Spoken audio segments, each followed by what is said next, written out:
I ask a lot of dumb questions. When I was a kid in school, I always asked the most absurd questions to the teachers that they would throw me out of class. Just say, give him an A, get him out of here.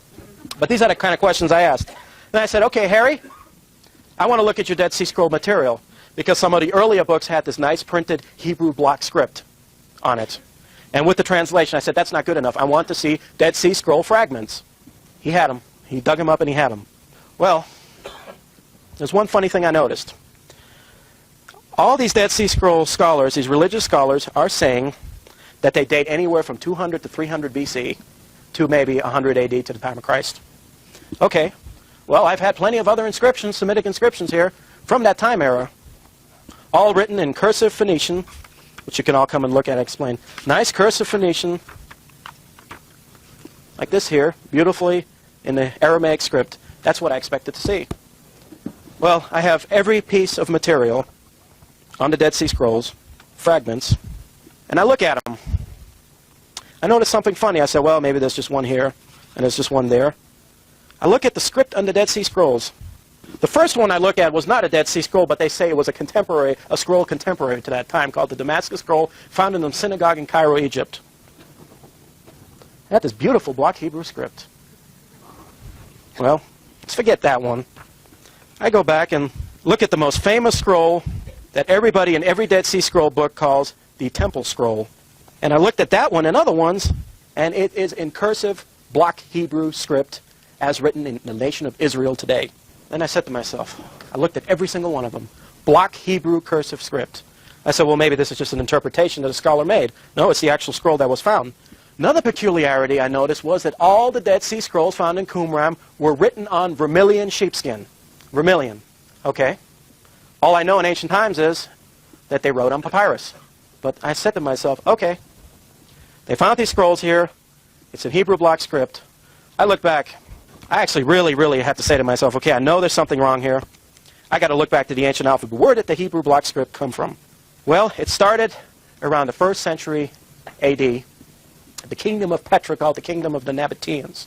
They had monuments, and they had a script that was not Hebrew block script, but it was a type of block script which Hebrew derived from, 1st century AD. Then in 2nd and 3rd century AD, they had the script of Palmyra, which was in Syria, and from that derived the Syriac script. I could see a pattern. There were a bunch of Pharisees in Syria in the 3rd or 4th centuries that had the old Babylonian Talmud, and what they did is they adopted the old Palmyrene script from 200 AD, and they wrote their Talmuds and their Torahs with it. And then all of a sudden, you notice about 800 AD, the perfect Hebrew block script in the Torah scrolls comes about. That's the oldest ones you can find. But I said to myself, if these Dead Sea Scrolls stem from 200 BC to 100 AD, why are they written in Hebrew block script? There's something wrong here. And why are they written on vermilion sheepskin? I did a little research on vermilion sheepskin. Those maps that you seen at the lecture of the inner earth and all that from the 1500s, all these old maps from the 1200s, anything written down to the 1500s, were written on vermilion. Then I started getting a clue, well, who could have deposited the Dead Sea Scrolls? And the famous one was the Temple Scroll, talking about the gold of the temple, the treasure of the temple, and all that. Okay, I look back, vermilion sheepskin, the Hebrew block script on the Dead Sea Scroll looked very much like some block Hebrew script that was found around the 10 to the 1100s. Okay, then I said to myself, well, does anybody know who ruled Jerusalem in the late 1100s? Right, the Crusaders, the Knights Templars, Godfrey from Bouillon, Jerusalem, 1100 AD. And that made sense to me.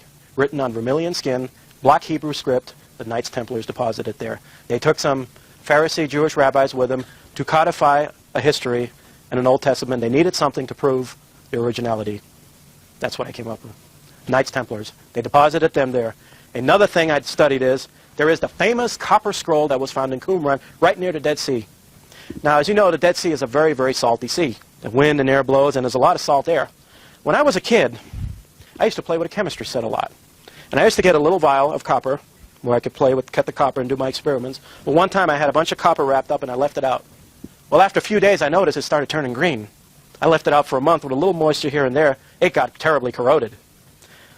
Well, there's this famous copper scroll that was found in one of the Qumran caves. It had slight green corrosion on it. And what they ended up doing is this copper scroll was rolled up in block Hebrew script, and it had a coat of green corrosion on it. In a dry air or something, if it was 2,000 years old, it wouldn't have lasted in the salt air. But the strange thing they did is, you could really tell how they could appreciate such ancient art, an artifact like that. You have a thin, very thin copper scroll rolled up. Now, I would think that if I was very careful, I had a precious ancient artifact here, I would unroll it very slowly, the whole thing, and flatten it out.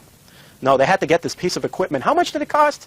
I think it was $500,000, a little saw of a 10,000 millimeter, and they chopped that copper scroll up into little tiny square fragments, and just banged it together. I mean, is that how you treat an ancient artifact?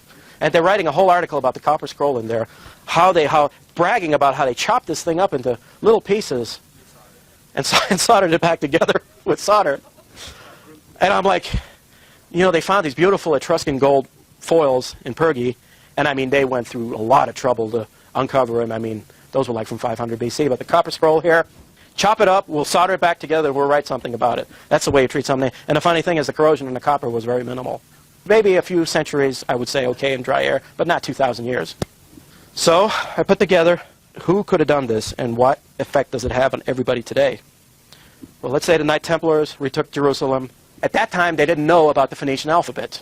So they decided, this is my theory, what happened, when Godfrey of Bouillon of the Knights Templars came in, they had to create something to make them look like they're the seed line of God and the seed line of Christ, that they have a right to that land.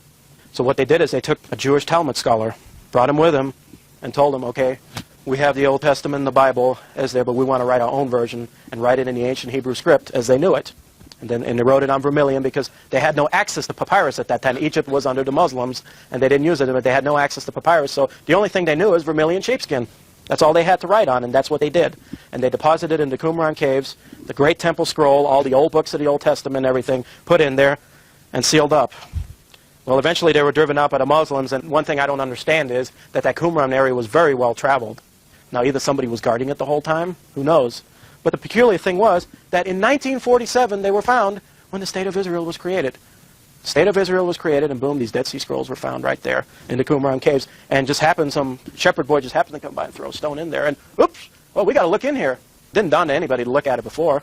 So what I'm thinking, maybe somebody was there the whole time for centuries guarding it or something and told them, stay away, and okay, let's open the doors and seals, and one of these Arabs will find it, and we got this great discovery. So now this explains to me what the whole hoopla was over the Dead Sea Scrolls. It wasn't the content of the scrolls or the information. I think it was that somebody, an intelligent scholar, would be able to detect that it was written in the block Hebrew script and not in the old script it should have been written in, and would have called a fraud on it. So they took their time in releasing it. And biblical archaeology by Herschel Shanks thrives on the Dead Sea Scrolls. Another peculiarity with biblical archaeology is, all of a sudden, you're finding these collections that were found in Israel. You can go anywhere in Jerusalem now and dig. An Israeli archaeological expedition will dig in Jerusalem, and they're guaranteed to find artifacts saying King David on there in English syntax.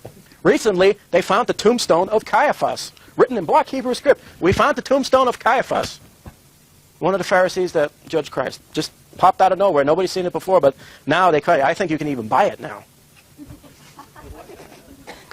Probably in extra fine condition. You have that piece of paper you showed me earlier today? Okay, Harry found something very peculiar. From the Sadiq Gallery, there was a piece of paper there. It said that you can buy a Hebrew scroll on vermilion from 1100 AD for $49,000. Hebrew block script scroll on vermilion for $49,000. And they tell you, 1100s, that's an actual one from the 1100s on sheepskin for $49,000. So that explained to me it was the same thing as the Dead Sea Scrolls, that they got it somewhere else. There it is. So I'm asking myself, okay, put all this together. The Knights Templars deposit the scrolls there. The State of Israel gets created, which for a lot of people know that the whole thing was owned by the Masons and the Templars, and they own the whole state and everything. These scrolls get given. So why did they do that? You know, with the Dead Sea Scrolls, this is a big, big thing. You know, everybody needs to know that they're using them right now to make a lot of money off of people. They're making money off of scholars. They're making money off of magazines. And it's terrible. I mean, this is what Harry and I are here for. We want to bring this information out, and we want to stop any fraud, because it is not fair to be messing with anybody's belief system.